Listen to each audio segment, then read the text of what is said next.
Richard Jefferson thought he was one of the best athletes in the NBA until Tracy McGrady jumped higher, grabbed the ball over him, and looked at him like, "You're good, but I'm better."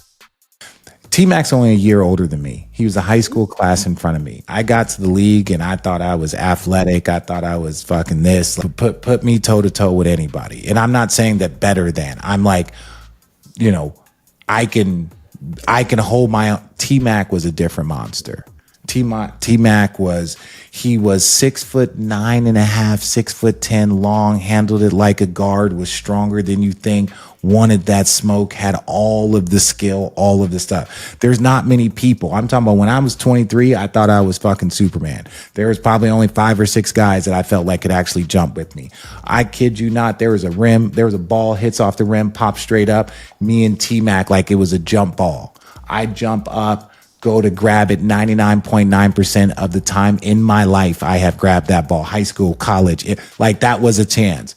T-Mac was a hand over me, grabbed it, and just looked at me. Like trying to make you feel small. That's what I'm saying. Because we were both just right there, blah, blah, jump up, like, oh, I got this. And he just swooped it and looked at me because he knew what he did. He was like, oh, you're athletic? I'm different.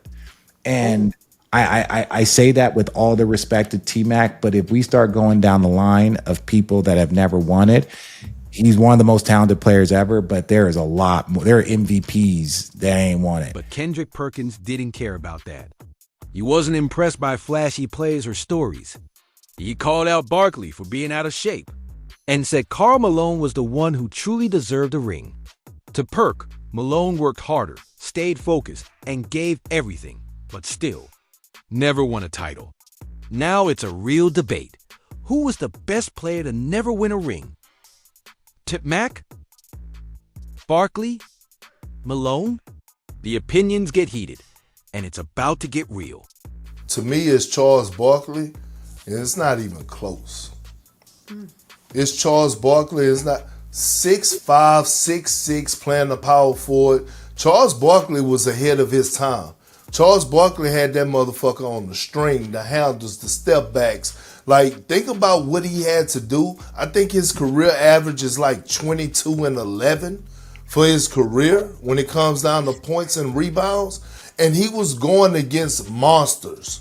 Like, he was a monster, but I'm talking about the 7-footers he had to go against, the guys that were defending him, the bag. Like, people, Charles Barkley had a bag. Like, I'm talking about a deep-ass bag when it came down to his offensive skill set. And me and Chuck, we didn't have our little beef and whatever, and we didn't got it together. But I'm just saying, if I'm just giving my overall view and we talk about power forwards or talented guys, to me it's Charles Barkley. 6'4", 6'5", the shit that he was doing at that height, giving people that work. The only reason that he doesn't have a championship is because fucking Jordan was in his way. This is what I would say. Yes, I can see that. The reason why I would pick Karl Malone over Charles is because the level of professionalism that Karl Malone always approached. Karl Malone also had a top 5 point guard, wherever you want to rank him, and John Stockton next to him. Not even getting to the point. No. I'm not. We're not doing that. We're not doing. No, I'm saying my mentions. I'm tired of my mentions blowing up over this. This is what I'm saying. So when I look at Karl Malone with Charles, when he was in Philly, he was in and out of shape, and then he would, some of his, off the court partying that we knew about, and we, throwing guys. I'm saying Charles was a rebel. He's not a role model, so I'm not taking shots at him.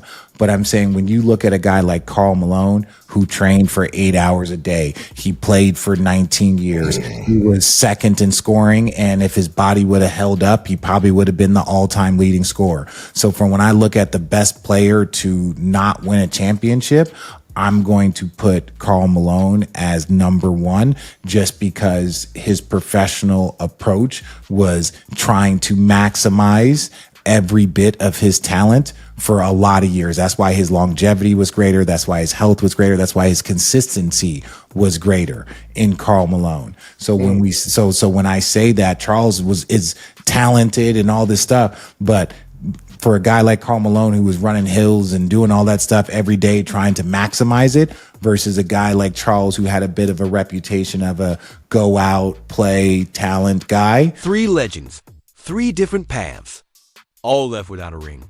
Tim Mack had God-level talent, but never got the moment. Barkley was a beast, but Jordan was in the way. Malone did everything right and still walked away empty. History doesn't care how close you came. It only remembers who won. So who really got robbed? You decide.